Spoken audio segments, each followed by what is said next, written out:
Welcome back. I'm G. This is Gian Watt. Holy cow, what a fantastic episode. I can't state it enough how good I thought this episode was. I think this is my highest rated. I don't know if it was my favorite. I think they all become my favorite eventually. Um, but this one had so much lore in it. I took so many notes. I've watched it a couple times now, three times, and I have more pages of notes than I have taken for any episode. There were so many things that went on that were so lovely. And first thing that I want to get into is the opening. Holy cow, Logain. This whole opening in Geldon is fantastic.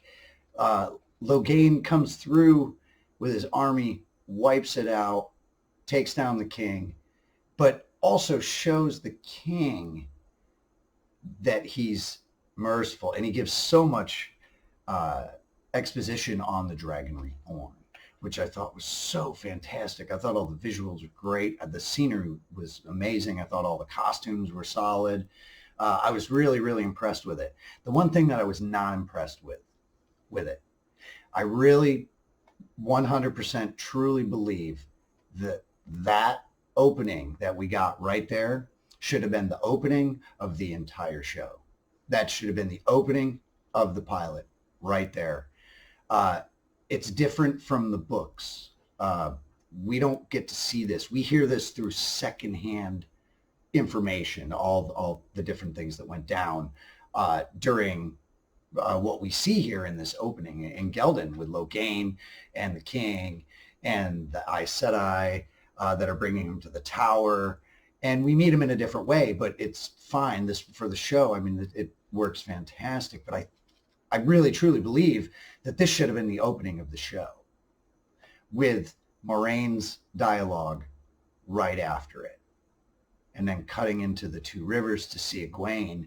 And I think that chase with the Reds would have, like, during my first episode review, I said how I wanted to see that guy possibly attempt to channel and all this, because it would have given you an idea of something that was going on, and it would have been a little more meaningful. Well, you could take that scene the exact same way that it is right now and have just put it further back in the pilot somewhere in there in the pilot with this as the opening cut, and it would have been so much more meaningful and so much more powerful. Now, I don't know how they would have opened this episode, with that being said.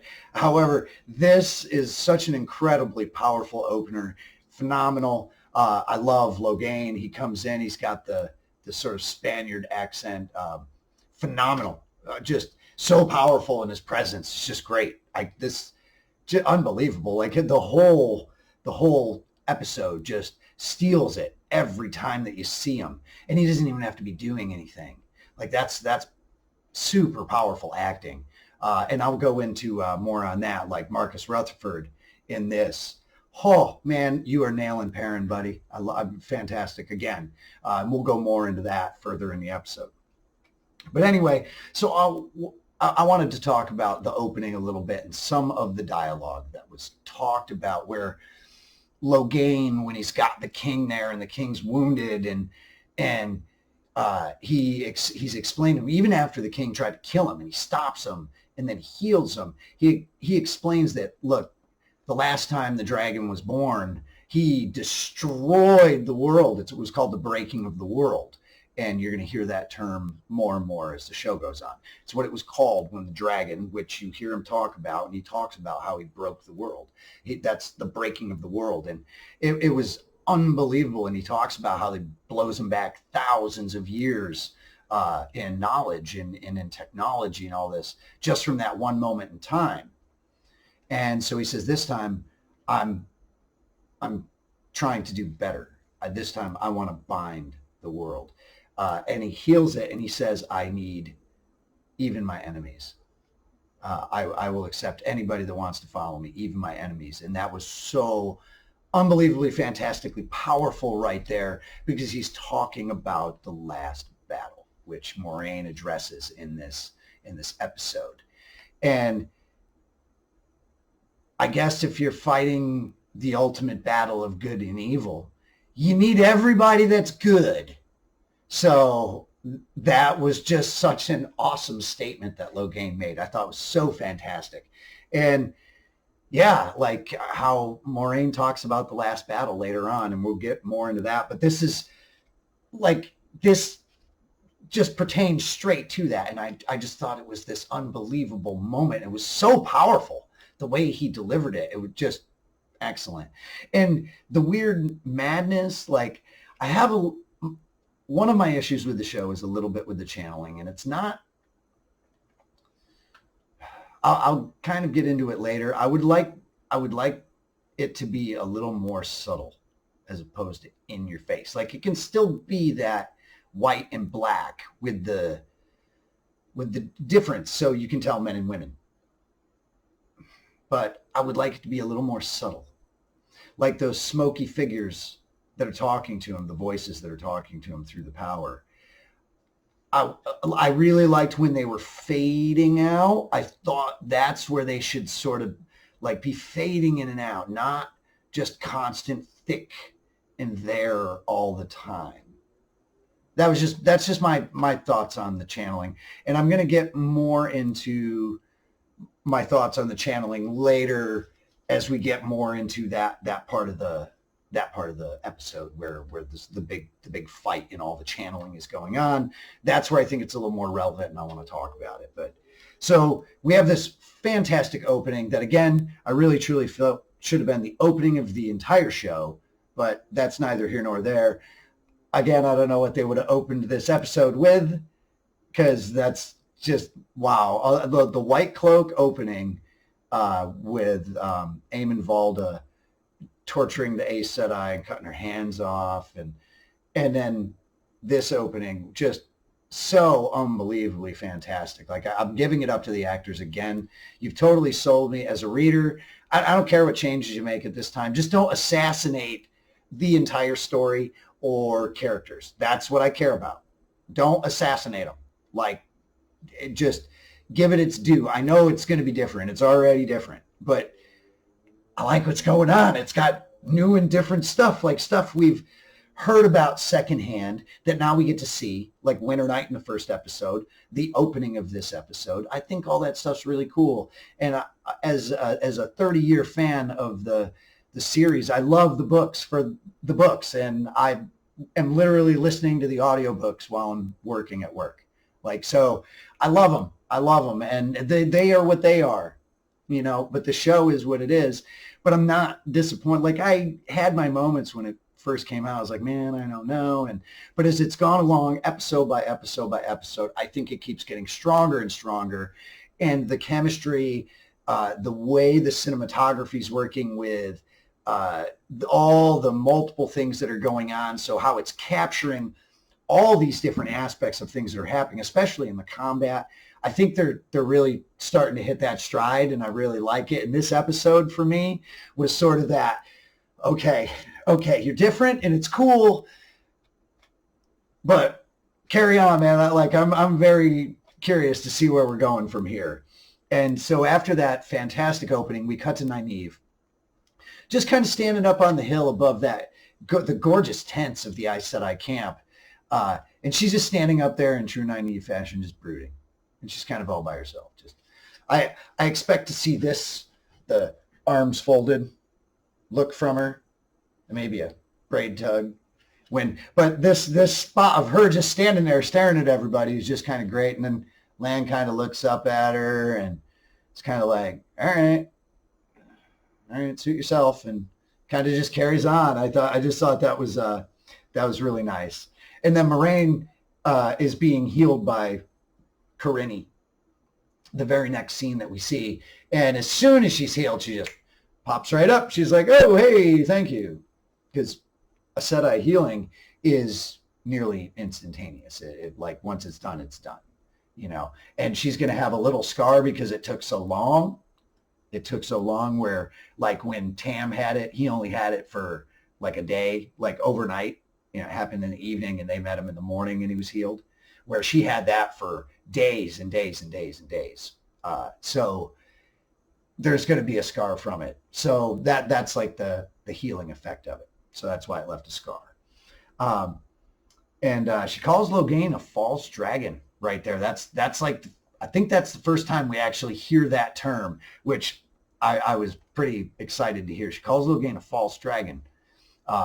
She doesn't know, because they don't know who there's been other men throughout history that have proclaimed themselves dragon, male channelers. Because basically, what do? Do you claim yourself dragon, or you're just a guy that's bound to go crazy that can channel and is probably going to wind up killing all the people he knows and loves in some really weird, messed up way and not even realize it?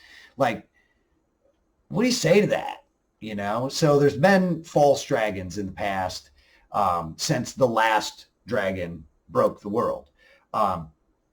So she calls him a false dragon. It's the first time that we get to hear that, and it's really nice. And Karini goes into this. There, like I was saying at the beginning, there's some really phenomenal explanation and exposition throughout this entire episode. It's filled with it in these beautiful little ways. Like she explains that there's only a couple of the Aes Sedi that are powerful enough to shield Logain. And she says then it takes two of them to do so. So that's pretty powerful. Like they link at the end, but individually it takes two of them with a shield on it to keep him from breaking loose. And so, and that kind of goes into the Aes Sedi power levels and strength, and this sort of would involve going much more into a deep dive into the Aes Sedi.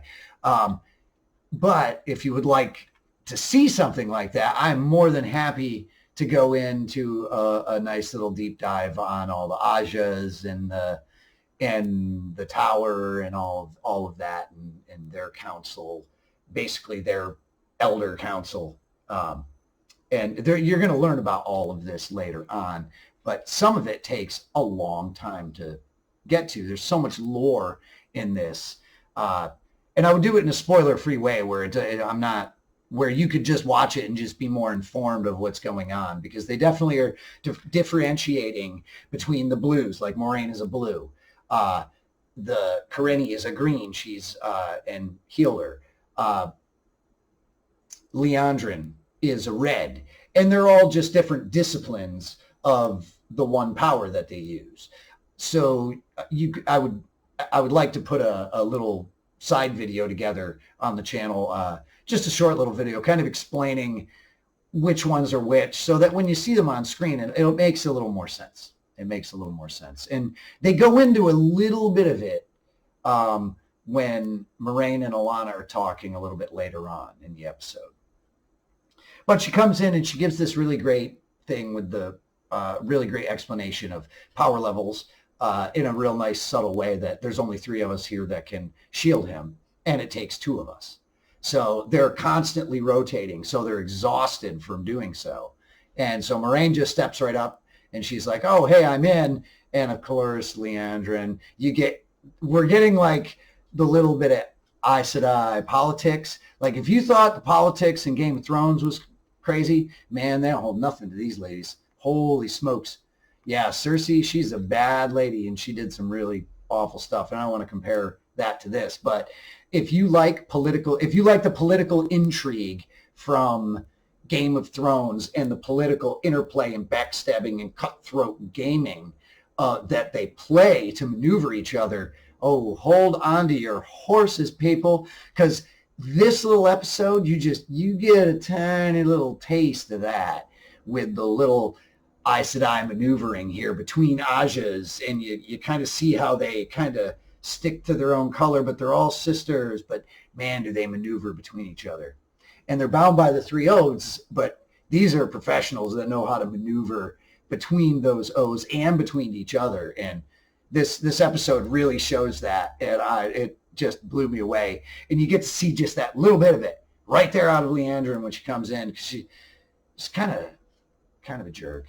And here comes, of course, Moiraine, always the selfless one, or her snide little remark. And I just thought it was pretty cool that you get that very, very first look. And we get to meet Alana Mosvani for the first time, Green Aes Sedi, and more on her later. Sorry, I took so many notes.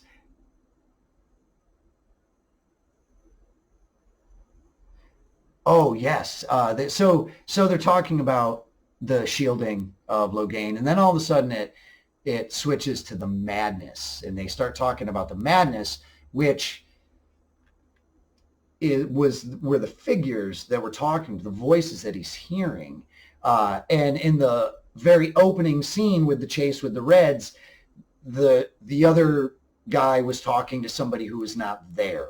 So it manifests different in every male channeler. The madness just comes in different ways, and it can come at different times. So this is what she's asking. She says, how far along is the madness? And then the politics strikes right there. Like, oh, Liandrin comes in as the typical Red, and she's like really fiery on it, and we should just gentle them. And then you get into the little politics there, that quick brief moment of it. And then we get the first mention of the Amyrlin. The Amyrlin is like their pope. It's like the holy of holies for the Aes Sedai. And so she's a big deal. And more on her later as well. So the Amyrlin, that's her first mention right there, I believe. And so Liandrin and Moiraine then swap the shield.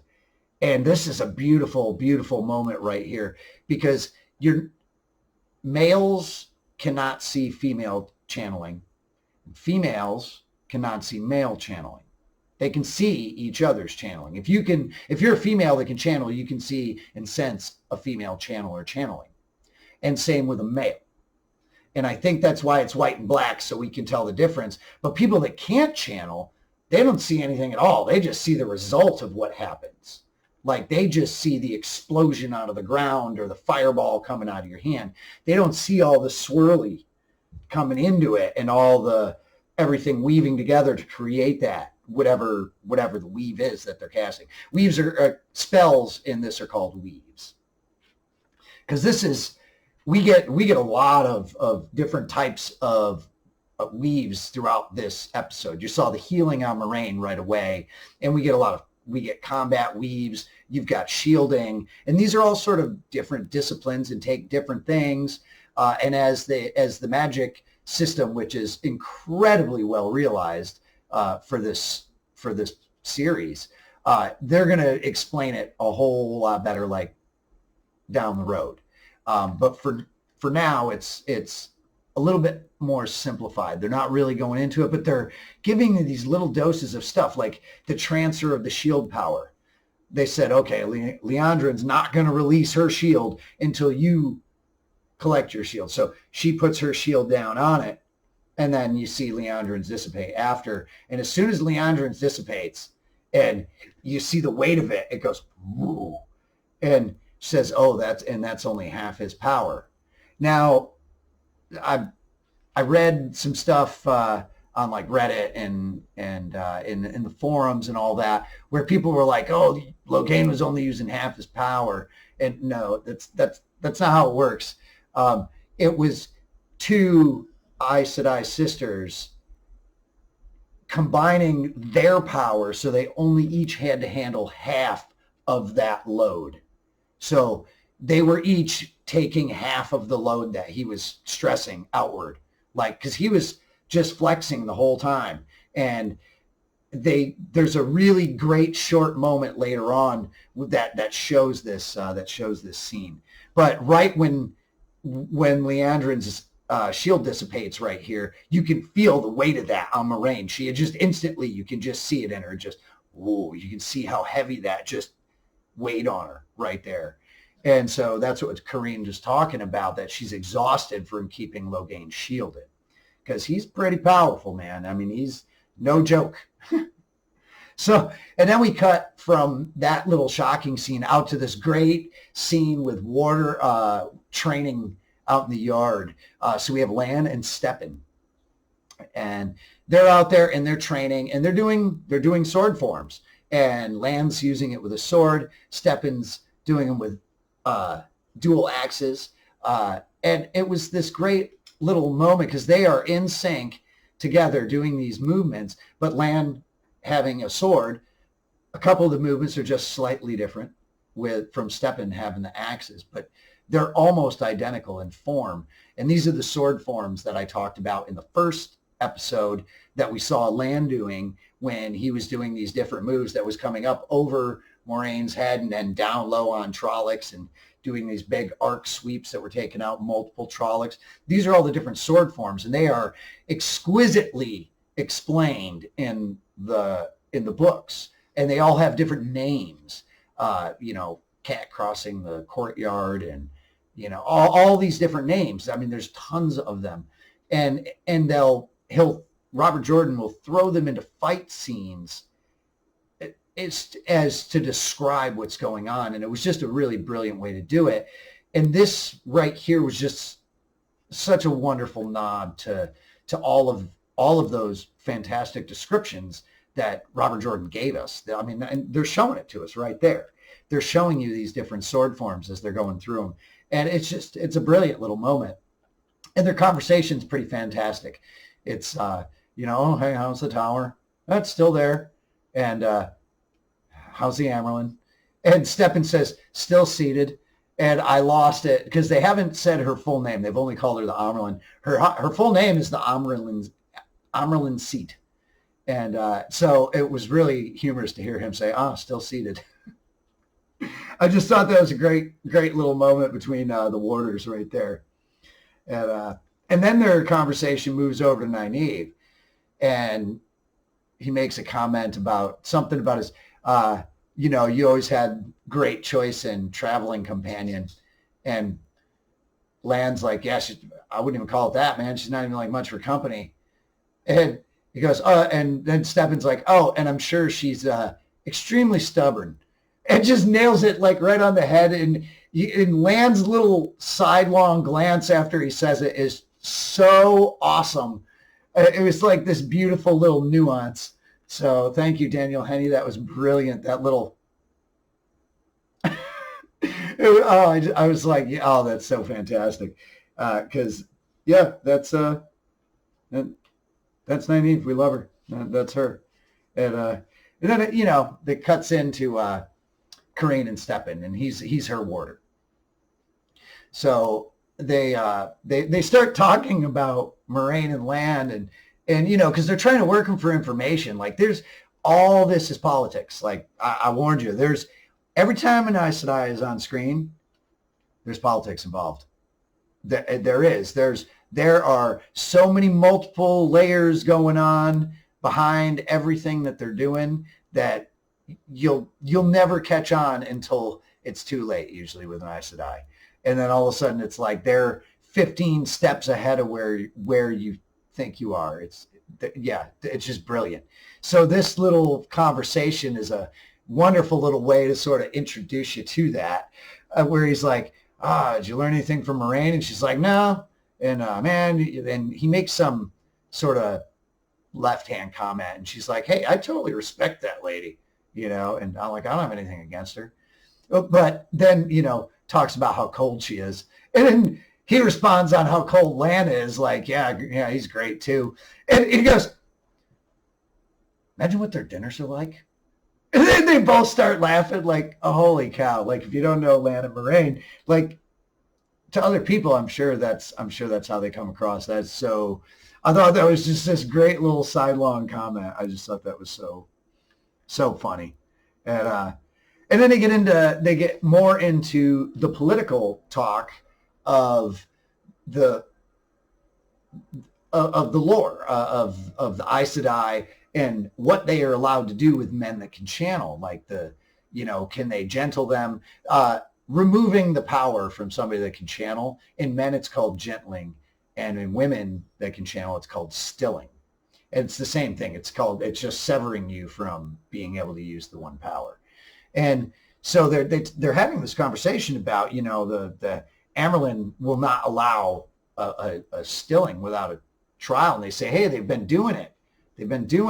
And see, that's where I think that opening red scene would have been more effective somewhere after the opening, before our now sequence where we have Logain in tow and he's captured. I think it should happen somewhere in between there, just as a nice little moment. And with the opening of this episode at the beginning of the show, I think it would have tied the continuity a little better. And I think it would have helped with the pacing that everybody kind of complained about on that first episode, because it was a little weird. But as they've gone on, it's just gotten better and better and better. And like this episode's just unbelievable. And so he talks about the stilling that they've been doing, or the gentling that they've done. And she says, well, the Amyrlin won't allow for that. And he says, well, the Amyrlin's not here, which is this great political statement. And it really kind of goes to show you the political maneuvering that's going to be going on, like, because everybody has their own agenda, and it's pretty cool. And then we cut to the Tinkers, and first thing we see Perrin and Egwene, and Perrin says, I don't trust him. And he's not feeling the Tinkers vibe. Like he's not feeling that pacifist vibe. And I want to give it to Marcus Rutherford 100%, because he is knocking Perrin out of the park, because Perrin is a very quiet character. He has a lot of inner monologue that goes on. So he thinks a lot before he speaks. So he doesn't say a lot through the books for most of the books. I mean, he says stuff, he has lines, but it's not like some of the other characters that roll on and roll on and roll on. Like, he's not going to be like Moiraine, where she's just constantly rolling with people and talking with people. He's very quiet, thinks everything through, long before he speaks, usually. And this episode in particular, he seems less traumatized by the events that happened on Winter Night, and more starting to get into our thoughtful Perrin. And I suspect that it might be because in episode 3, when Egwene had said, it's not your fault, and he admitted it. He said, no, it is. And, he didn't explain it to her, but he admitted that it was his fault with his wife. And so I think that might have been part of the weight that he needed to get off, because he seems incredibly less traumatized. And I know that they're not on their own anymore and they've met up with the Tinkers, but he still says he doesn't trust them. But he doesn't seem like he's in shock anymore, like he had for most of the first couple episodes. So that was sort of my take on that. And then Aram comes in with this great line. I really like who they cast for Aram. He was one of the kids in Vikings, and I really like Aram in this show. I think he to me is like the highlight of the Tinkers so far. I do like Isla, the sort of mom figure, Aram's grandmother. But Aram, every time he's on screen, he just steals the show for me with the Tinkers. He really he's very engaging, and his body mannerisms, like he's kind of awkward. Like he's not like an uncomfortable awkward, but he's got like those weird head tilts, and with the dreadlocks, those looks that he gives like through the dreadlocks, he's just playing the character really well, and he's very intriguing. And somebody called him, who couldn't remember his name, called him Pretty Eyes or something like that. And it's so funny that they said that, because this is from a non-reader, and that's exactly what Egwene mentions is, oh, he's just got such lovely eyes in the book. And so I think it's so funny that a non-reader viewer that wrote on this, because I like reading what non-readers have to say on the episodes. I think I get as much enjoyment out of as the actual episode itself, because I've been into this for 30 years and I already know the story. I know all the details. And sorry, I almost knocked my drink over. And this is a different telling of it. It's the adaptation for TV, so it's going to be way different I'm sure, in a lot of places, but it's going to have the heart of the story. But all these new viewers that are being pulled into this, I really love all your theories. I love them all. And if you would like to discuss them, we can have discussions on your theories, and I will never give away spoilers of things that have not happened in the show, on the show. And I don't like that. I won't give away future event spoilers from anything that will be down the line from the books. I don't like to give book spoilers within these episode reviews because I want the show to be the show. It's still the Wheel of Time. Just told and spun out in a weird, different way. It's cool. I'm very engaged into the story already. I just kind of left my expectations at the door when I walked in because I knew I've never ever in the history of watching anything that ever came from a book ever look or appear as the book. Some of the dialogue will be the same. Some of the scenes will be the same. Some of the situations will be the same. But it's going to be very different. But many of those, I've thoroughly enjoyed the movie as well as the book or the adaptation of the movies. Like, I enjoyed the Harry Potter movies, but I also enjoyed the Harry Potter books, but they are not the books.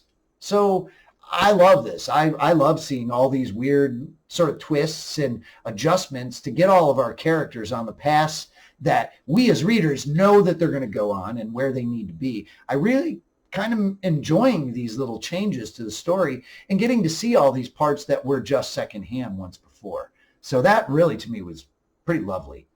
And in this time with the Tinkers, all the scenes with the Tinkers, I didn't like their first encounter with them. I really didn't. I thought it was way too creeped out for the Tinkers because now you're getting to know them. You know, it's like, oh, hey, they're just weird hippies that like to have drum circles and stuff. So I like the way they're being presented much better than the way they were initially revealed in the fog, all creepy, down on one end of the tracks in front, one end behind with dogs and all the, do you know the song? Like, that was just way too creepy for these guys. And I like how Aram throws in all the comedy relief. And he says, you're welcome with us as long as you can stand us. After he tells them they're going towards Tar Valon, which in a couple episodes back, I talked about having a rally point. Well, they all knew that they were going to head to Tar Valon. So Tar Valon is going to end up being their rally point. Like, Lan made sure that the kids knew that that's where they were going. So the kids are all going to try to get there. And we see that. We see Rand and Mat trying to make their way east to Tar Valon. Same with Egwene and Perrin. Oh, hey, the Tinkers are rolling to Tar Valon. Hey, let's roll with them for a while. But I like how Perrin is still very mistrustful of them. And then even asks him, he says, well, what if we're bandits? And then Aram just totally just craps all over him. And he's like, well, if you are, you're terrible bandits.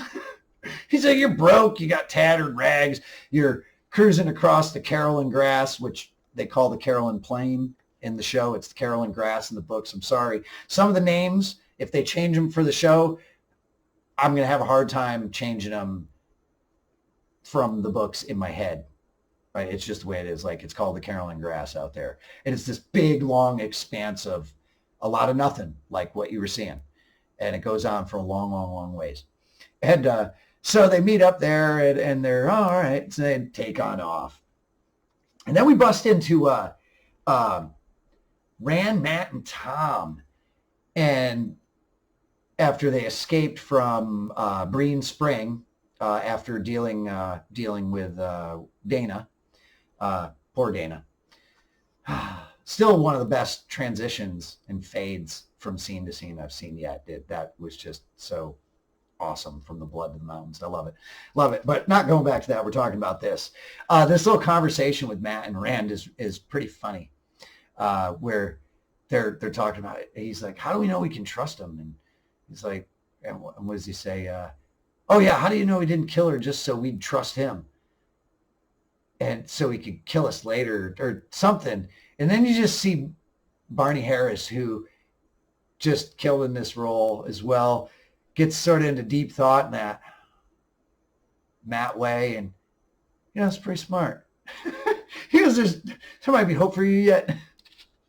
I thought it was awesome. It's the chemistry that they have on scene, on camera, where you just their faces as they're looking at each other, and it's one of those great little moments. It was, like when they were out chopping wood, and we had that big laugh in the last one. There's so many great moments of chemistry between these guys. I can't give it enough for the casting. I think they're just so fantastic. And then, he said, and then what were the conversations tears? Oh yeah, he says something about do you believe it? One of the five of us could be the Dragon Reborn. And he names it's Rand, Matt, Perrin, Egwene, and so that's four. So who is the fifth one? And they think it's Logain, or it kind of implies that it might be Logain right there, because the very next cut, right after he questions that, it cuts straight to Logain and Alana and Moiraine channeling. And this is where they've just got him shielded. This was that moment that I was talking about a little bit earlier, where you can't see the weaves. They're in place, and there's flows going between them, holding those weaves. Now, they're holding that weave, that shield on them. And without giving away spoilers, or this is just more lore, and it ties into the shield, they could tie off that weave so they didn't have to hold on to it. That's something that they can do, and they can do it over him. But they know that Logain is way too powerful to do that, because that's a static thing that once they put it on, it's at a certain power level and it just stays there. So if they tied it off, he could just pop it. Like, he could figure out how much he needed to put into it and pop it. Where when he is testing it and he's pushing on that shield and flexing that his power on their power, which is shielding it, by them holding it, they can exert themselves more and put more of the power into it. In this little scene where you don't see anything, they're just staring at him, and Logain's just there, eyes closed, like he's meditating, like nothing. And they talk about it like not even a bead of sweat, like nothing's nothing. He's like, yeah, okay, just chilling. It's great. And you can see the stress on Alana and Moiraine as this is going on. And I thought it was really, really cool the way that that played together. And it was this really great silent sort of moment where you couldn't see the flows. And I thought it was a really nice representation of like somebody that had like just sort of like, if you just walked into that room, like you or me, people that can't channel, you just walk into that room and you see what's going on. You're like, it looks like sort of like a mental tug of war, like they're having this crazy staring contest, but there's all sorts of complex magic going on, which is really cool. And I thought that little moment, and it's very, very short, I thought that was really cool. And we get a really great conversation with Alana and Moiraine. And they talk a little bit about politics, a little bit more, and a little bit the colors of the Aja, where you would have been a good blue. And then she talks about the green and how the green is the battle Aja, and they're going to be there at the last battle. And she can't believe that it's coming in her lifetime. This is thousands and thousands and thousands of years since the last one happened, since the last dragon was around. And she even says it's the ending of the age. It's the turning of the wheel of time. The dragon is going to be reborn. And they all are going to go fight the last battle. Now, in the books, the last battle is also known as Tarmangaiden. The last battle. It's the ultimate battle of good and evil. And where Logain, at the very beginning of the episode, says to the King of Geldon, after he heals him, he says, I will take anyone that will follow me. even my enemies, because you're going to need everyone to fight the forces of the Dark One. And that's what the last battle is. And so we get a little taste of the lore right there in this conversation. It's really nice. And they talk about the Dragon Reborn and what happens if he's supposed to be at the last battle and the Reds gentle him. Like, what do we do? And right then, right when she says that, right when she mentions gentling him, that's when Logain like throws a big flex in the shield, and they've relaxed a little bit. And then all of a sudden they go back and concentrate again and focus back in, because he hadn't flexed for a while, I'm sure. And when she said the dragon, you know, what happens if the Reds gentle him, that's right when he flexed. So I thought that was such a wicked little shot right there, and I loved it. I loved it. And right after that, it cuts to Nynaeve and Liandrin in this sort of insulting little moment. Like, and Liandrin's just such, she's such an arrogant slime ball. I just don't like her already. I just don't like her. And she has a really nice moment with Nynaeve where Nynaeve is an ass kicker. She is I'm taking no shit from anyone sort of person.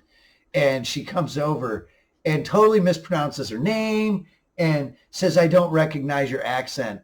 And she just comes out and says, yeah, it's because you've never heard me speak. You know, and like just so direct. I love it.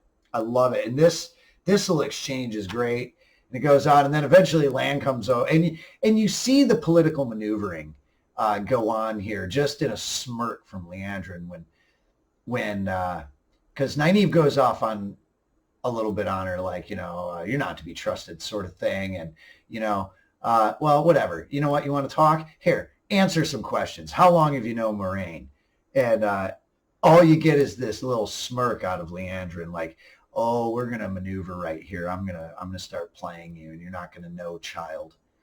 And then cuts back, and Lan saves her, and she's not, and Liandrin says, oh, I'm just leaving. And she's not like, but 3 steps away. And Nynaeve's like, yeah, that one's a snake. Just totally out loud. Like, there's no way she didn't hear that. Like, I thought that was great. Yeah, that one's a snake. And then she says, yeah, is the White Tower just filled with them like that? That was just such a beautiful, beautiful little moment. And they're standing overlooking the camp.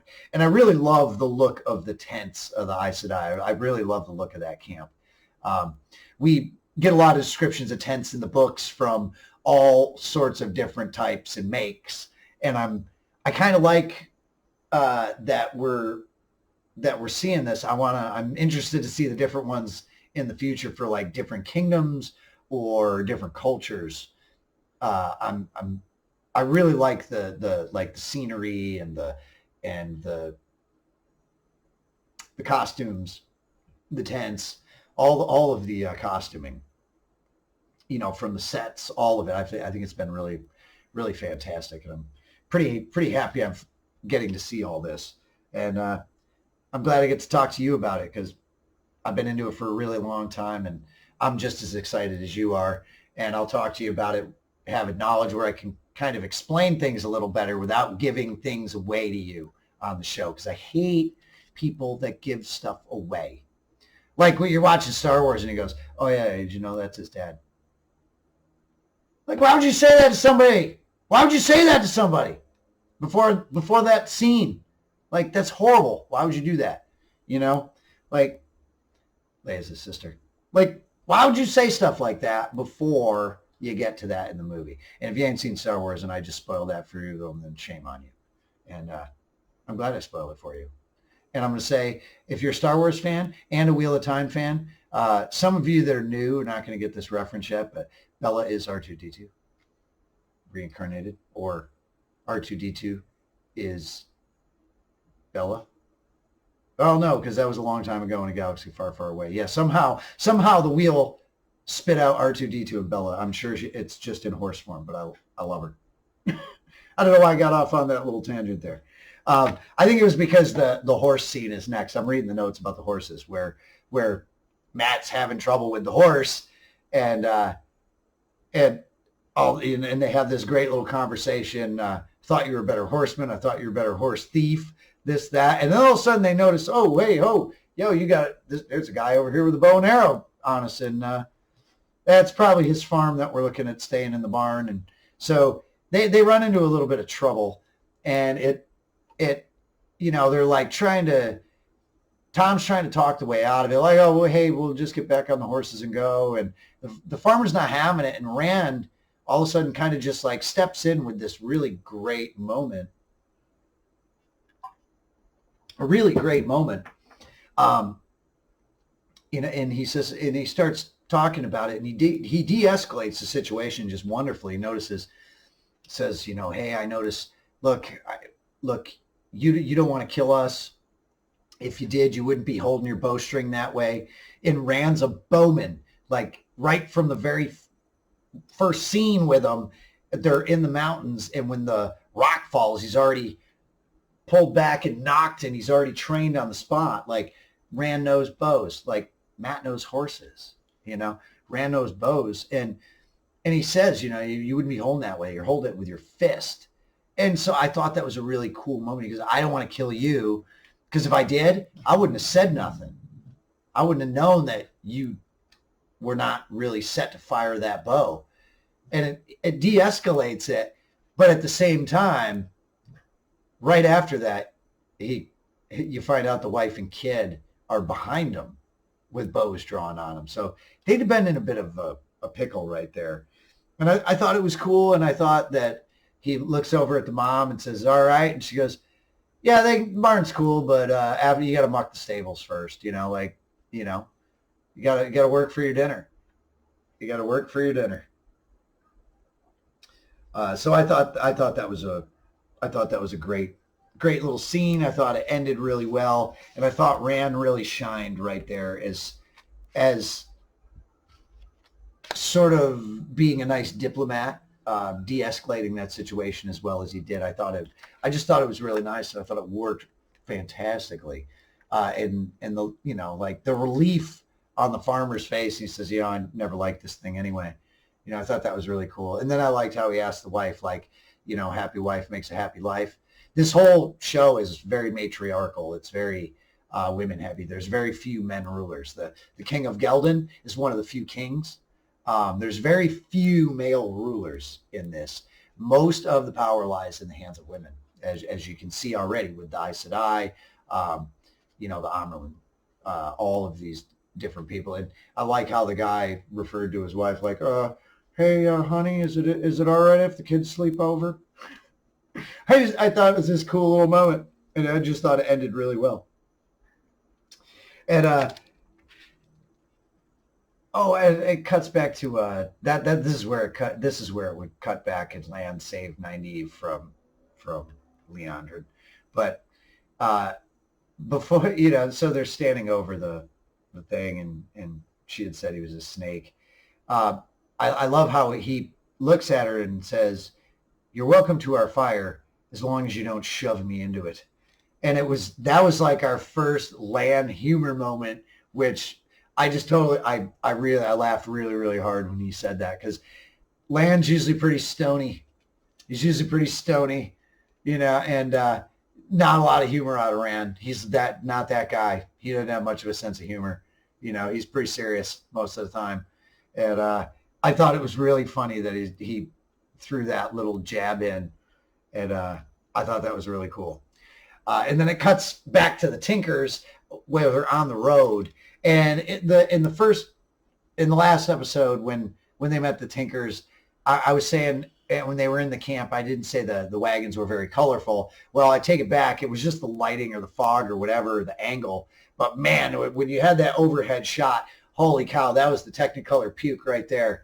It was just all the gaudy, bright colors. Nothing matches. It didn't matter. The patterns, that's the Tinkers. Like, that made me feel like it was the Tinkers so much more once we got that overhead shot of the wagon train that they have.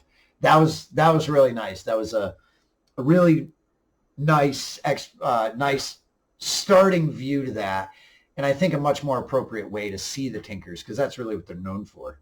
And then Isla goes into the explanation of the Way of the Leaf after Perrin asks, what do you do to defend yourself and this and that? Or he says something, and one of the guys says, do you see any weapons here? And then Isla goes into the explanation of the Way of the Leaf and how they're very peaceful, and it doesn't matter. They're not going to harm anybody. And if they run into trouble, they run or they endure. And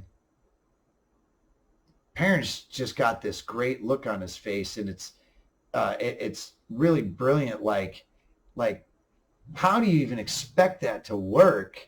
And Egwene's over here with her wonderful, brilliant, like childlike innocence in questioning and logic, but it's so filled with wisdom, like all the time, which is a really great Egwene trait that she drops a little bit later.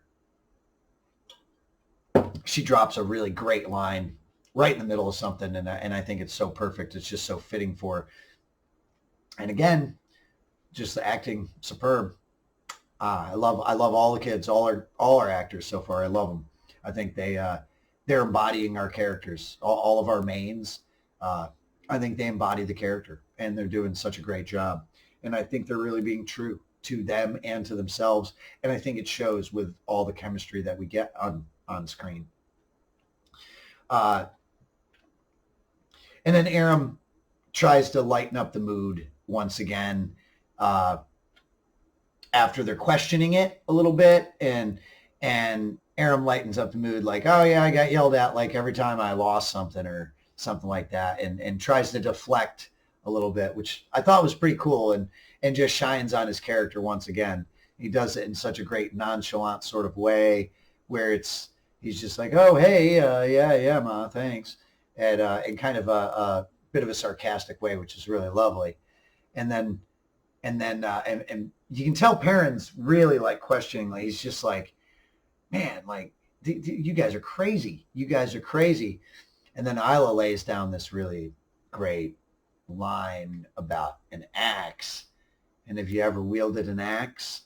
And did that axe bring your life, make your life better or worse, and this and that? And then all of a sudden you just see that sledgehammer of thought hit Perrin. And this is where Marcus Rutherford is just perfect, just brilliant, and is like, you can see that super deep thought in him, and you can see the emotion without him having to say it. And that is a superb acting trait. Like, that's one of the reasons that we love Tom Hanks, because Tom Hanks can do that look and act through a look, and you can tell what he's thinking, and you can see the emotion in it without ever having to say a word. And I think Marcus Rutherford is just knocking it out of the park with Perrin.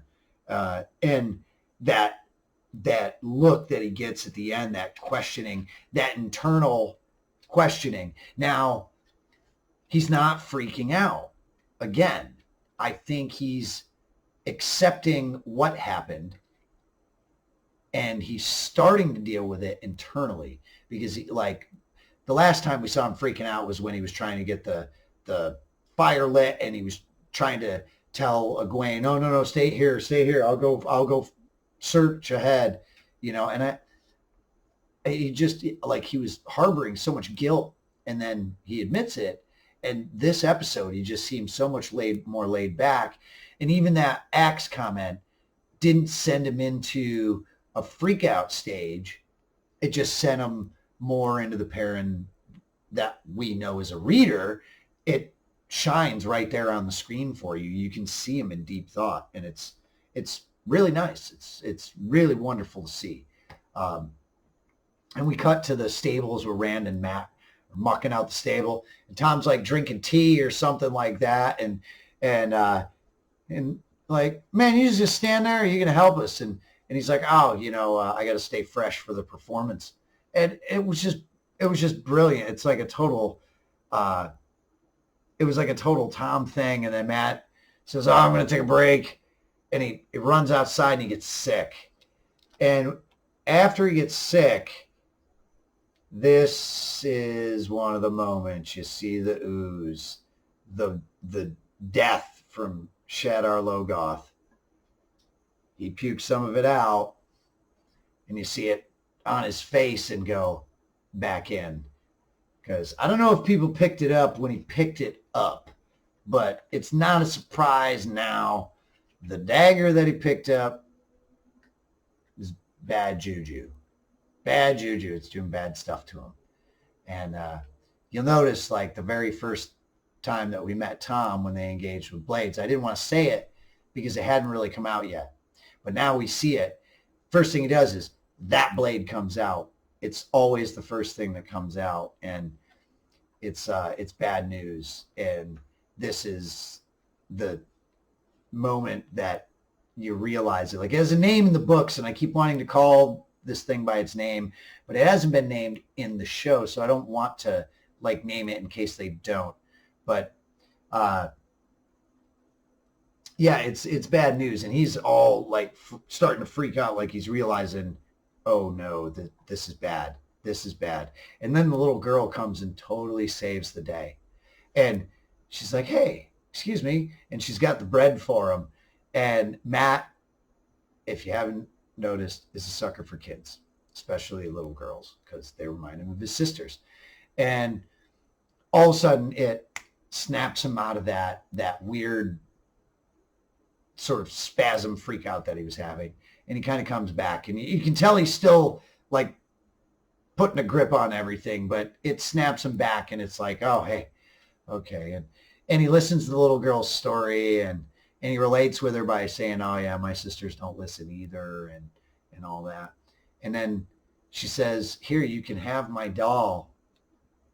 Her name is Brigitte. And I just thought it was such a cool little nod, Brigitte. You'll hear her name many, many, many times after this. She's like a famous hero from stories, like from legends. And so she's got a doll named after her. It's, you know, it'd be like having like a Thor doll or something like that, I guess. And so it's cool to hear her name the first time right here. It's like there's a book that's on everybody's shelf, you know, and it's funny because everybody's got like a copy of this one book. It's just so funny, and I hope they put it into the series, because it's just like this recurring thing. But this is the first time we get to hear a Brigitte mention, and that was pretty awesome. I like that. So the doll's name is Brigitte, and she's just a hero of legend is all, and that's all get into it. But it was cool because that's the first mention of her name in the show. I like all these little firsts because it excites me. It excites me for you guys, because you're going to learn all the lore as we go along, the real deep lore. Like, this is not all going to come to you in one season. This is 14 books, and it's going to be huge, and it's heavy with lore and a huge realized world. And you learn all sorts of stuff about all sorts of people all along the way. And what a journey. What a journey. I'm sorry, guys. This is a longer video than the other ones, but there was so much. I still have this. There was so much in this episode that was just so heavy and so good that I just have to keep going over more and more and more. It just really nice, really nice. And when Matt's outside talking with the little girl, Thom and Rand have this really nice little conversation where he's telling him of his nephew Owen, and he tells him this story. It is a story we get in the books. It is told in a little bit different spot, sort of like the Weep for Manetheren wasn't in the right spot, but it was there. So this is a really cool moment too for book readers, because it's a lot of the story of the book, like of what Thom tells him. It very much matches the book. So as a nod to book readers, that was wonderful. That was absolutely wonderful, because we finally get to hear Thom tell this story to Rand.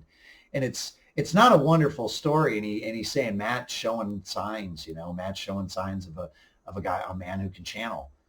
I don't I don't know what to tell you, but we need to keep an eye on them, and we need to keep them away from those women, meaning the Aes Sedai. And, oh, Yosha is so brilliant. He comes right in with, for a simple gleeman, you sure seem to know a lot about a lot. And I was telling you in the last episode when we met Thom, just from his exposition on the Aiel, that he knows a lot. Thom is a very knowledgeable guy just from explaining what he did of that culture that will be further explained down the road, but you just got a little taste of it. And Thom sort of pulls these bits of knowledge out of, like, he's like Wikipedia for like the past. And he even says it.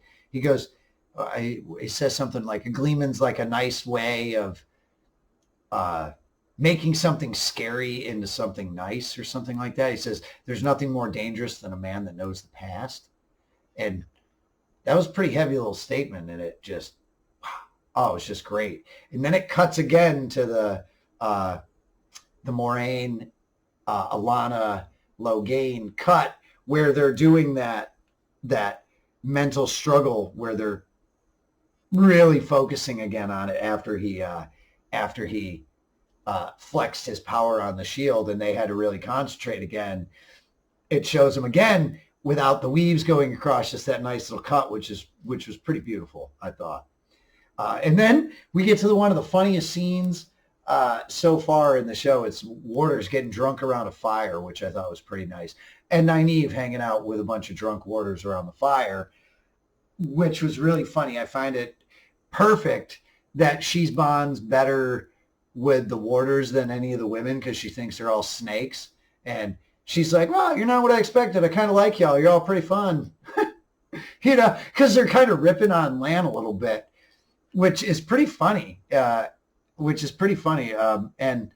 different from the books a little bit, but whatever. I'm thoroughly enjoying the humor. It brings a lot of levity, and this scene was wonderful because, these are all different warders for the different Aes Sedai around the camp, and hear them ripping on Lan because we saw him training with Stepin earlier, so obviously they know each other and they've known each other for a long time. And it cuts to this scene with him ending some weird story about Lan, which I thought was pretty funny. And then they ask him, how'd you meet? And Lan tries to start, and then she just totally steps in, throws him on the bus. She goes, I tracked him. Yeah. And the one guy's like, oh, I like her. I just thought that was so beautiful. It was just this wonderful moment that, because in the book, that's how she found him. She tracked him. We get more explanation of it in the books. It's far further detailed. It doesn't just cut the way it does here, but I like the way that they're explaining it, and I like the way they explained it around the fire with the warders kind of throwing Lan under the bus again. And you just got to watch Daniel Henney's face through all of this because it's perfect. It's just perfect. It was really nice. And then they get into a really wonderful exposition, lore moment, explaining the bond more because Nynaeve is asking them questions about it and says, oh, so you're like their servants. And they're like, no. And she explains the bond, how it's more powerful bond than a marriage, than with your children, with family. It goes beyond that. So it deepens the meaning of it, and it goes in and explains it a little bit more. And two of the warders sitting there, are obviously gay, and the fact that they're not even shying at it is awesome. I think it's really cool. And at the end of this scene, it takes it even further, which I think is fine. And I love the way it kind of gets explained. Like they go through and they're talking about the bond and explaining the bond, and then so she goes, well, if you're not servants, then what does that make you? And they said proud and tired. And then there comes the comic relief from it, and I thought that was pretty funny. And then they kind of go into the polyamorous relationship thing when Alana comes out and gathers up her 2 warders, and they're all talking, and they're talking about all these different things the Bond do, and Nynaeve is sitting there, and she goes like, "Whoa!" Realizes, oh, all three of them, and she's just kind of like, and Stepan's just drinking, and he's drinking, and he's like, "Yeah," and then makes some Lan Moiraine comment, and Nynaeve just like glances right over, glances daggers at Lan, and then Lan just kind of gets up and goes, I'm feeling kind of tired myself, even though their relationship is platonic. It just I thought it was such a wonderful nod, and very funny, like very funny, and the way that they're not even shying at the gay lesbian stuff or the polyamory, like when she just comes and picks up both of her boys and says, okay, come on, let's go, cool, like not even batting an eye, which I think was great, like not making any kind of deal of it. And there's a bit of that in the Eye of the World, or in the Wheel of Time.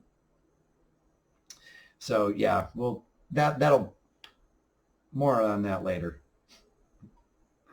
And then Lan makes his way over to the tent, and he meets with Moiraine, and they're talking, and they sit down. They're starting to have a little bit of a serious conversation. He says, Logain's too old. He's too old, and he's asking how powerful is he? How is he that powerful? And is the Dark One hunting him too? And then Moiraine comments on that.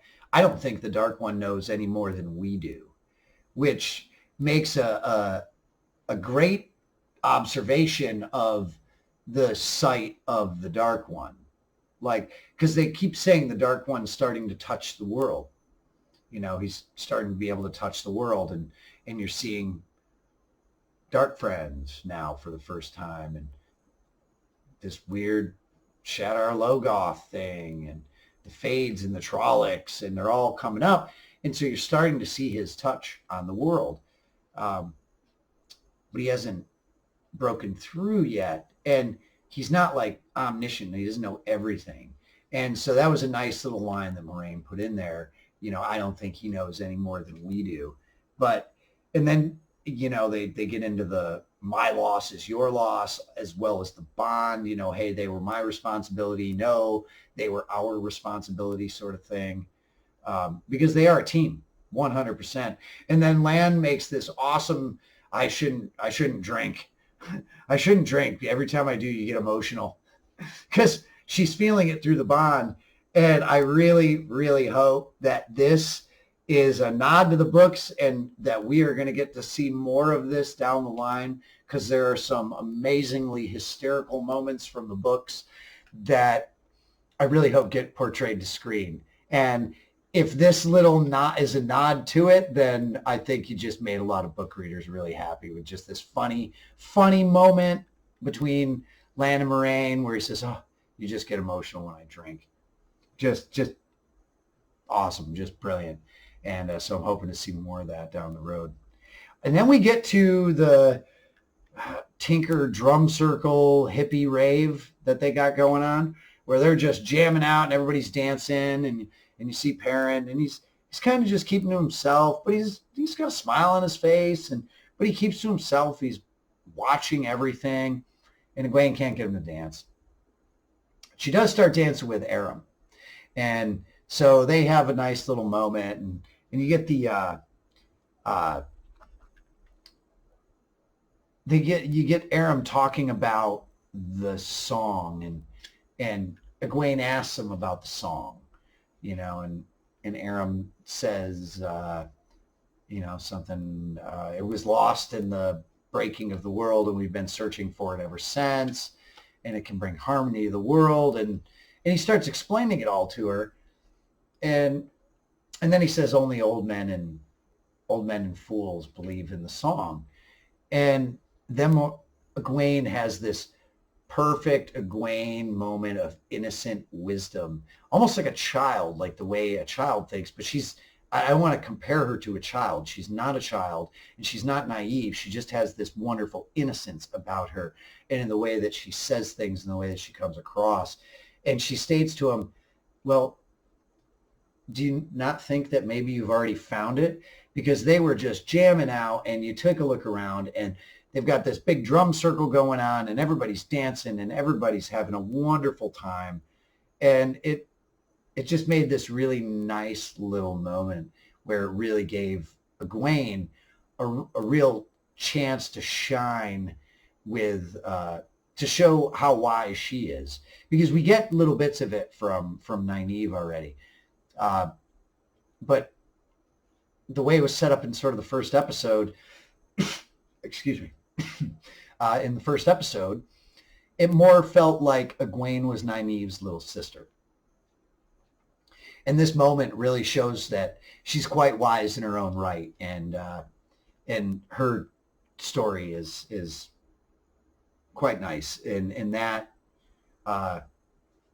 line, "Have you not already found it?" was really great. It was really great. And then it moves over. Perrin apparently goes over and talks to Isla. And you can tell that question about the axe is still spinning around in his head. And he's thinking about it. And they're talking, and he asks her about it. And she says that, she wasn't always this way. That she wasn't always this way. And she didn't always follow the way of the leaf. And she explains the story of her daughter and how her daughter's murdered and how they found her. And she wanted revenge. And he says, well, that doesn't sound very much like the way of the leaf. And she goes, well, what better revenge on violence is like no violence, and on death is life. And it really shows their perspective. Because early on in the episode, when she's explaining the way of the leaf to him, it sounds very fanatical, but in a very peaceful way. Like they're not violent to anybody. Like that's exactly what they're against. But almost in the way of a fanatic, like spreading the word, they want to convert people. But if you're not ready, then, go on your way. They're not like the Crusaders of old where they're screaming, God wills it at you. But I thought their chemistry was really, really wonderful. And Perrin in this scene, truly remarkable. Marcus Rutherford, like as Isla's telling the story, it's showing his face, and you can see him really dissecting all these pieces and really putting it all together and really internalizing what she's saying. Like that's one thing that we love about Perrin is that, that's Perrin to a T. And Marcus, you're nailing it. You're showing Perrin to us right there with fewer lines and more just through expression. And it's so beautiful to see. And we cut back to Aram and Egwene, and apparently they've gone off somewhere to have a little talk. Little talk, like you say in high school when you wanted to go hang out with a girl. So they're alone somewhere having a conversation, and I totally lost my place. Oh yeah, there we go. And they're having a conversation. You can totally tell that Aram has the hots for Egwene, and you can see it. And he's talking about a Tinker tradition that when they turn 20, if they were born into the Tinkers, when they turn 20, they're allowed to go out and see the world and do what the rest of the world does. Go explore, go. They says some people go farm, some people even take up arms and go fight. And then she asked him, well, how many people come back? And he said, well, most of them do, And it reminded me when he described that, it reminded me a lot of the Amish in Rumspringa, where when they reach a certain age, they get to leave for a year and just go crazy. And it's wild. Like I live in the Caribbean, and we have a lot of cruise ships that come to our island, and I've seen Mormon or Amish on Rumspringa, and they go nuts, like nuts.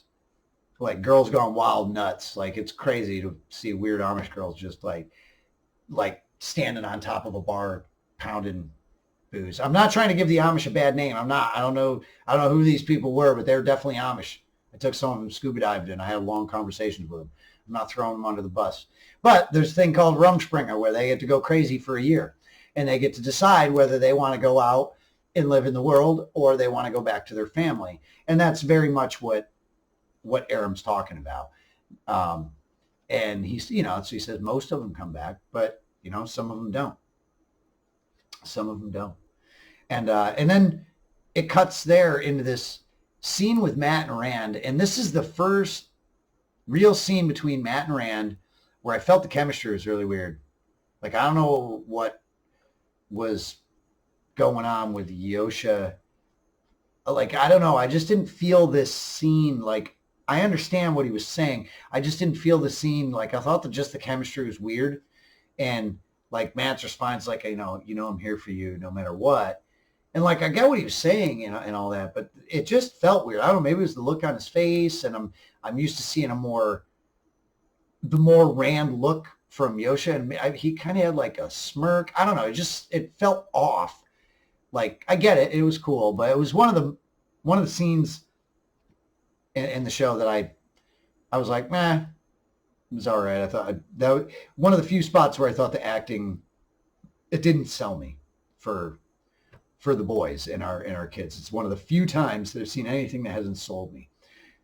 However, when Yosha goes and blows that lantern out, that is a huge moment of foreshadowing. And I threw my fist in the air, and I'm not going to say a word about it, but again, like the whistle, it's a huge moment of foreshadowing, and I know exactly what it was. And I spotted it as soon as I saw the lantern. I thought it was so cool. I'm not going to say a word on it because it would give away a major thing later on. But just to let you know, when that happens, and we review it, and it comes up, and we review it in the episode when it happens, I'm going to point back to episode 4, and I'm going to say, I spotted that back there. And I told you it was there.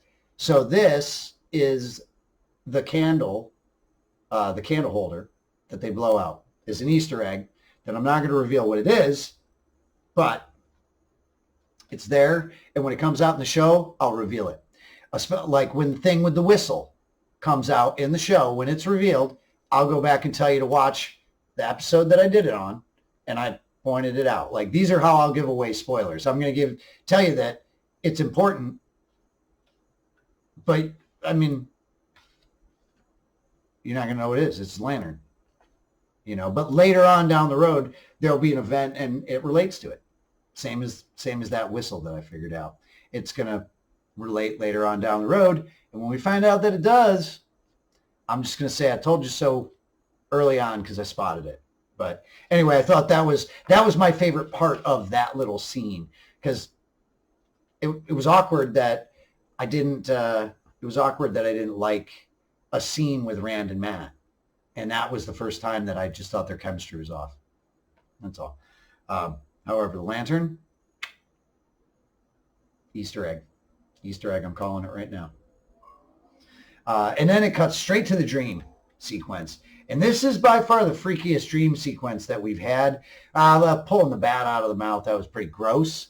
But it wasn't freaky. Like, this is weird. Like, we see Rand walking, and Perrin is sledgehammering with a massive hammer, a giant maul, hammering some dead tinker just over and over. Matt's walking there with his dagger in his hand, and the other hand is all bloody with a absolute glazed over look on his face. And then Egwene is calling for Rand and gets snatched up by Fire Eyes right as we wake up. Right as then Rand wakes up, and Thom wakes him up, or Thom's there, and they notice that Matt is gone. And this sequence was a little difficult to look at when you first come across it and all that, because Matt's gone, and they go into the house, and you see all the dead bodies, and you see the dead. Yeah, everybody's dead. And you see Matt just standing there, that blank look on his face. And Thom says, let's just get him out of here. And you see the ooze come back up off his lip. And it sort of implying that Matt just killed this whole family, which is horrible. And then Matt, in his sort of glaze, in a very artistic paintbrush sort of way, snaps the dagger up in the air and points up into the shadows and says, I see you, and points right at the midroll. And out of the shadows, it comes ripping like out of a horror movie. It was awesome. And this whole sequence is fantastic. Just this whole sequence was so great. Thom throwing the knives and just doing all the knife work that, like, it's straight of him out of the books, and, you know, tells the boys to run. And we get this great little combat scene, and the boys take off, and, you know, Thom sort of sacrifices himself to hold the midroll off so the boys can get away, because he knows that it's after them. And he just takes off, and they just take off, and he stays there fighting this thing. And man, I give it to you, Thom. And we come into a real quick little cutscene of Nynaeve standing there and watching Lan sort of walk off into the woods by himself. And she goes over and she stalks him some more. Which I thought was pretty nice. And then we get the nice little Aes Sedi politics between Karenni and Liandrin when they're shielding Logain, and you're getting the green versus red politics talking, and they're talking about, we should still him and this and that, and they're arguing back and forth. She says, you should be the one telling me this because you're a red, so you should sort of know better. And then it cuts to Logain, and he doesn't have quite a smile on his face, but he's got this really knowing smirk, this just out of the corner of his mouth. And I thought it was great right as it cuts. I just thought that was this beautiful little cut right there. It was lovely. And then we see Lan in the woods praying. And this was one of my favorite parts of the entire episode. I thought it had so much weight and so much great meaning. Nynaeve comes up on Lan praying in the woods, and she's asking him about it, and he says, well, I pray when I need to, kind of. And then we get a little bit more of the lore, and he talks about the 7 Towers of Malkir, and it's the first time we get to hear about that. And I'm just going to leave it at that's the first time we get to hear about it, and it's pretty awesome that it's finally being mentioned. And he goes into this little thing, and he kind of explains, how the land was lost. And then Nynaeve kind of kneels down and says something, and it's in a different language. And Lan looks up and says, oh, I didn't know you knew the old tongue. So Nynaeve just lays down this phrase in the old tongue like it's nothing to Lan, and then she says, oh, I don't even know what it means. And then they had that great moment where he asks her, well, do you want to? And he explains how it's, the last thing that the king and Manetheren said to his wife when they were going out to the battle that they knew they couldn't win. Again, going back to weep for Manetheren. Again, we go back to it, just like we did at Shadar Logoth. So there's going to be all these things. That's why I was so happy to see it in that episode. We finally got to see Weep for Manetheren. I'm so glad, because it has all these wonderful little tie-ins that are going to be ongoing down the line here. Like, we get this little moment with Lamb right here. It's one of the most beautiful moments of the show, just like Weep for Manetheren, where he explains that it was the last thing that the king had said to his queen before they went to fight the battle they couldn't win. And he says, it's like, we go onto the earth so that our children will always be able to hold us and will never be alone. something like is what it means. And it's just this huge, heavy moment. And it was awesome. And you totally see Nynaeve just swoon inside at that. And she just totally, you are not what I expected, sir, at all. And then Lan has this great moment where he's like, you are exactly who I thought you were. And she says, well, what's that? And then all of a sudden it gets broken up. But before he does, he says, you are exactly who I thought you were, Wisdom Almira. And he gives her this really honorific title. I thought that was really wonderful. I thought that was a really wonderful moment because Lan's the man. And Nynaeve is great. Nynaeve is fantastic. And Moiraine kind of kicked off a little bit in the first episode where she gives her that stab where she deflected the conversation and turned it around and says, oh, and I completely disagree that you're too young to be the wisdom, like a lot of people say. Like she got a lot of garbage for being wisdom, but she really is way wiser than her years. And I think it was really wonderful that Lan gave her like a full honorific, like calling her Wisdom Almira, which I thought was great. Her name is Nynaeve Almira. So that was really wonderful to see. And then all of a sudden, they turn back and it's interrupted before he gets to tell her the rest of what he was thinking because Logain's army starts coming in. And then it flashes over to Karenni and she says that her wards are just popping. Like you see these little flashes behind her. She knows that the wards that she had set to warn them if anybody crossed it were going off. It's like tripwires and alarms that you can do with the power. So again, giving more exposition into the magic system, even that much more. So really great, really, really fantastic. This episode was wonderful. The review's longer than the friggin' episode because there was so much good stuff in it. I felt the need that we really, really had to dive deep into this one. It's been probably my favorite episode so far. So it cuts out to the other. We leave Liandrin and Karenni inside shielding Logain. Everybody else goes outside to fight the army. And they make some comment about, a whole army couldn't take on 7 sisters or something like that.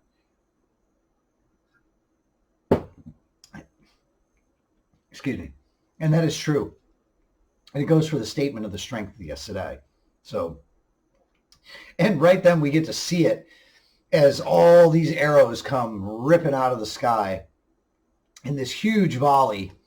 And Alanna just kind of goes, whew, and stops it. The first thing that happens when those arrows are up, Lan grabs Nynaeve and just shoves her behind him and stands directly in front of all the arrows and puts her behind him. And then Alanna puts up that shield and stops them all and freezes all the arrows in air. And I thought it was great.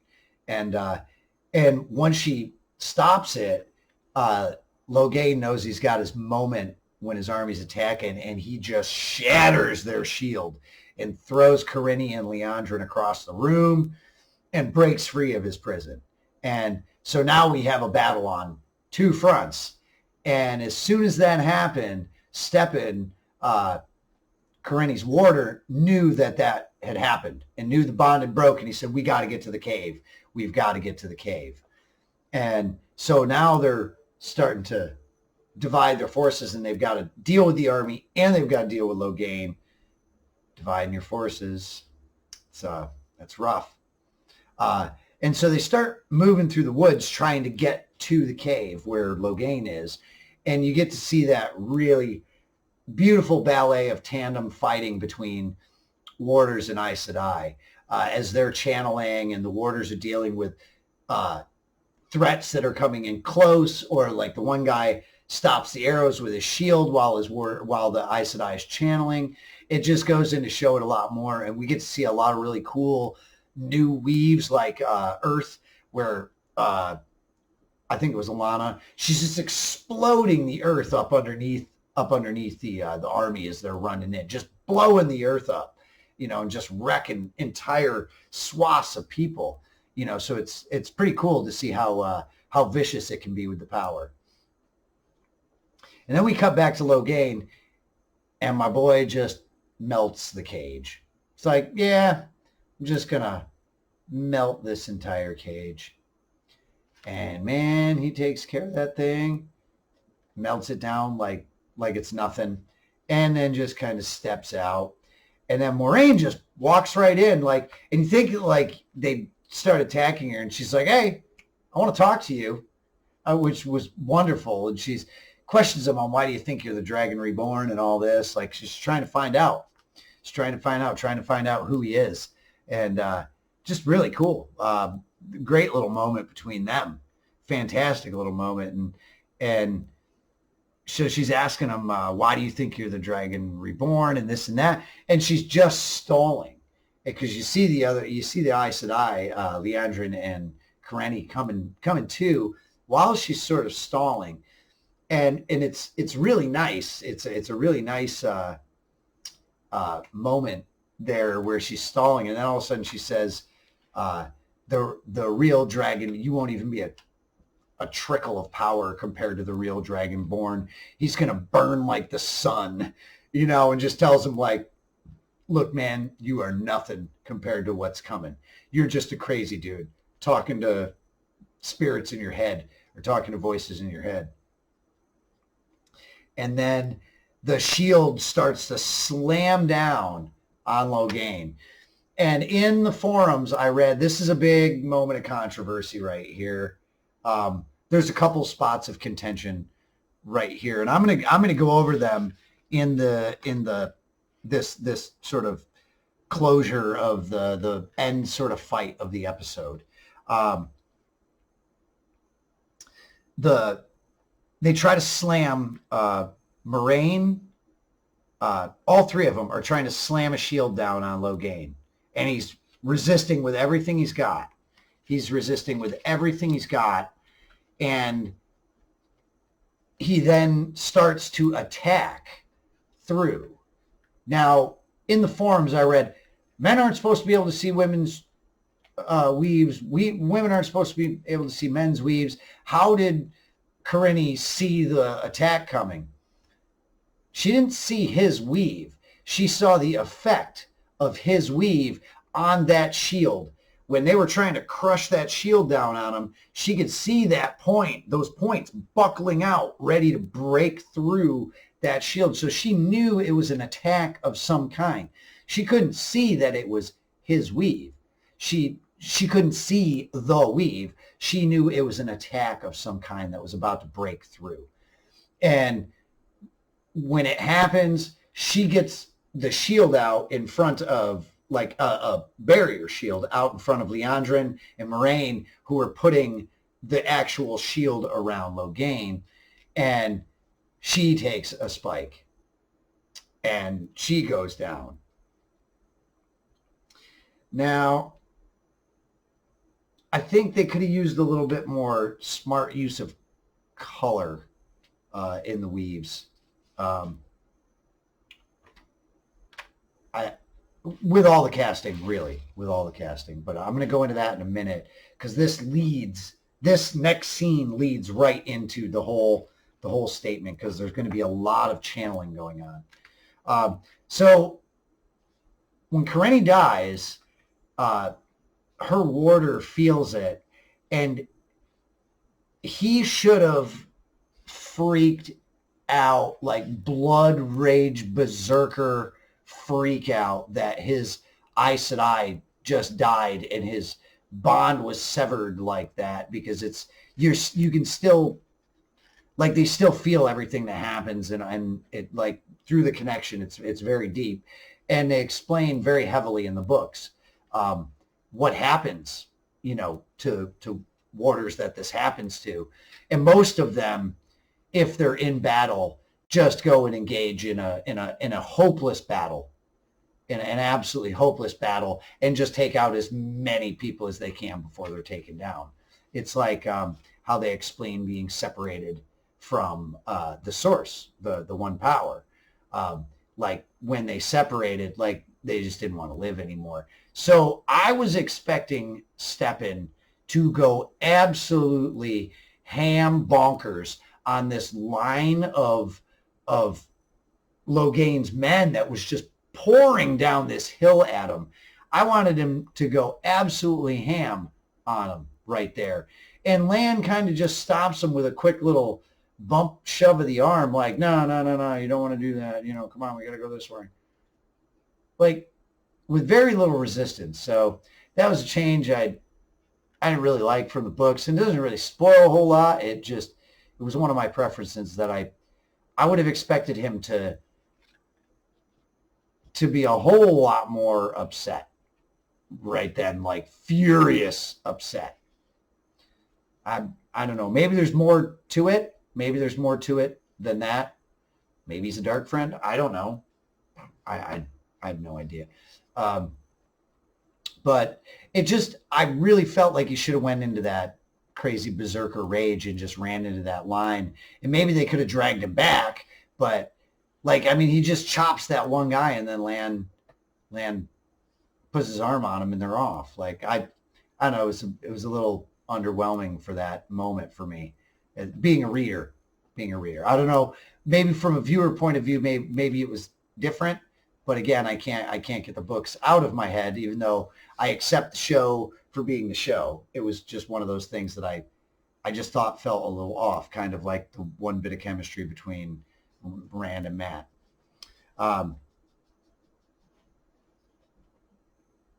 Yeah, I just expected him to charge there.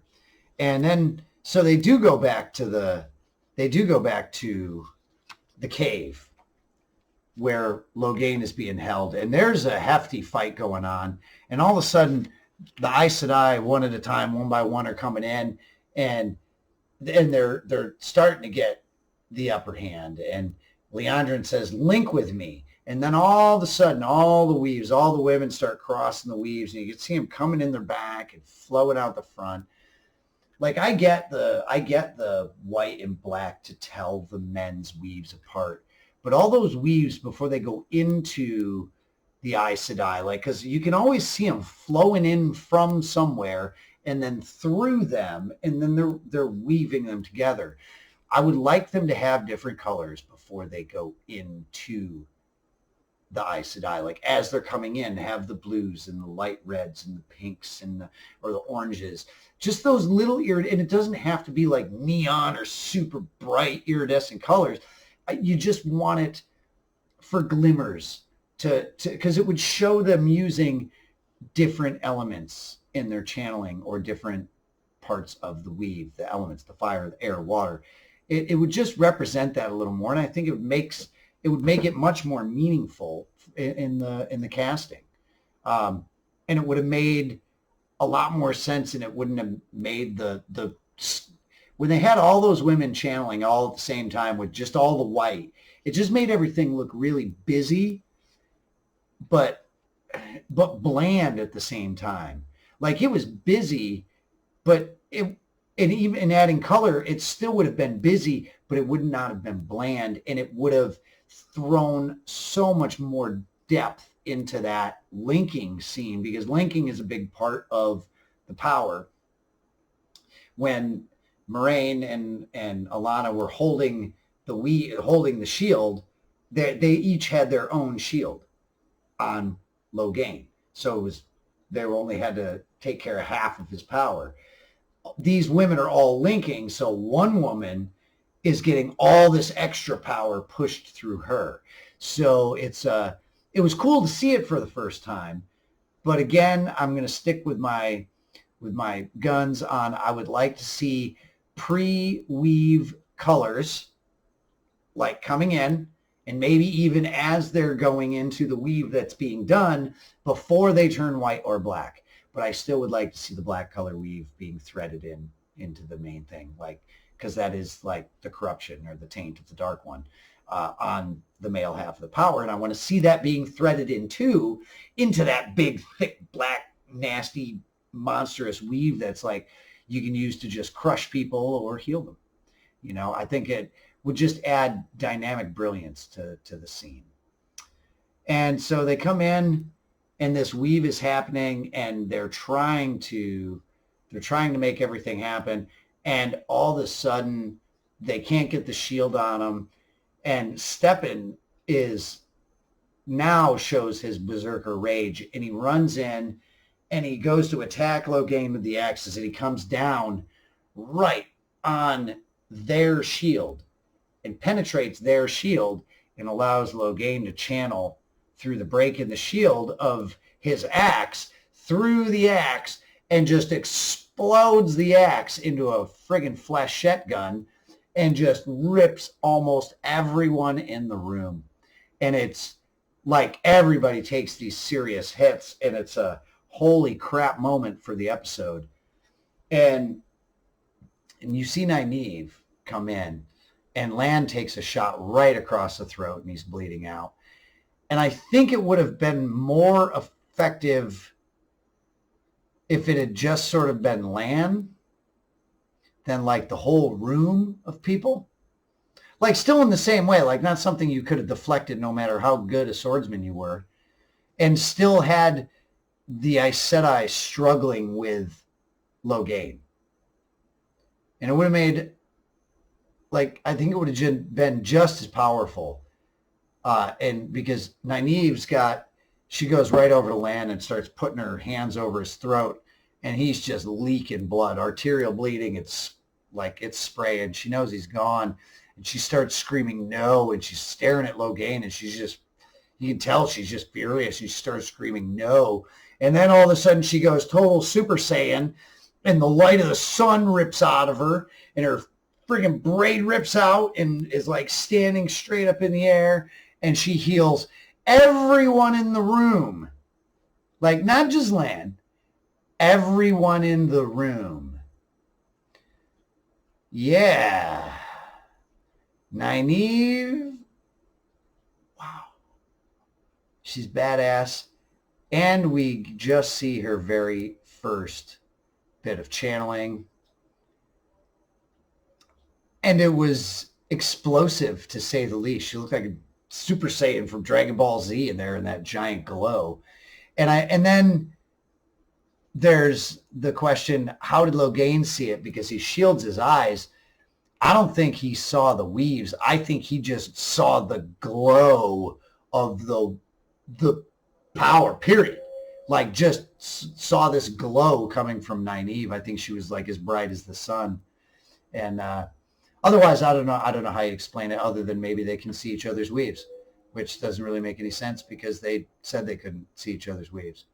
So I don't know how we justify that finish, but damn, what a finish to that. And then very end, we get all the Aes Sedai link, and they link up, and they finally just snatch Logain up, and they start wrecking him. Because after Logain sees Nynaeve shine like the sun, he said he knows he's been defeated. He knows he's not the dragon. He just sees it and says, oh, and shine like the sun. And then they just snatch him, and they gentle him on the spot, and it rips out of his chest, and it looks like wings, which reminded me of like the Viking blood wing ceremony, which is a horrible, awful thing.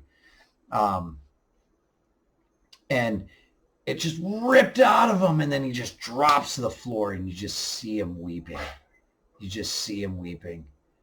And then it ends with Nynaeve looking over with that slant eye look in his direction.